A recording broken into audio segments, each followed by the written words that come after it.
you've seemed to have maintained some really great, strong, long-lasting relationships from your WCW days. Not only DDP, but also Mark Mero, Scotty Riggs. I'm probably missing a few off.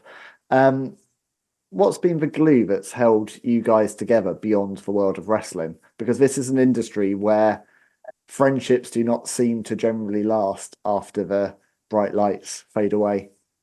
It's true. It's true. But I do parallel it with high school. You get out of high school and you think, man, we're going to stay in touch and we'll stay together as friends, and life happens. And life can be sad a little bit when it comes to friendships, but life happens and you don't stay in touch with the people in school. And the same thing happens with wrestling. I mean, you think you're going to, stay in touch, and hey, well, and we see each other at these events all the time, and we get to say hello a little bit, but we don't get to see that. We don't get to do it enough.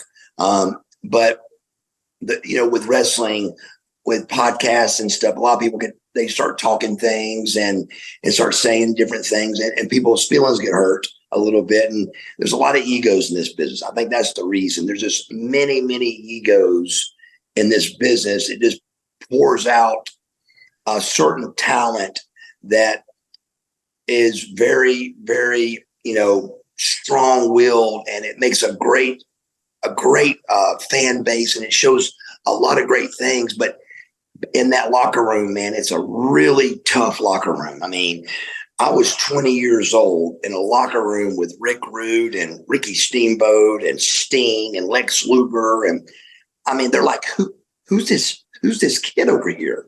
What is he even doing in here?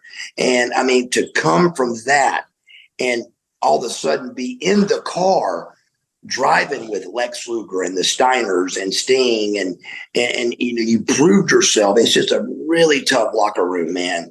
You got to be just tough enough and not quite so tough, and you got to find that realm. But Lex and Mero and Sting and Riggs and those guys that I really stayed in touch with, it just comes down to we were really good friends, and they really know Mark. They know Mark Bagwell, and they got to know me well. Johnny B. Bad, Mark Mero.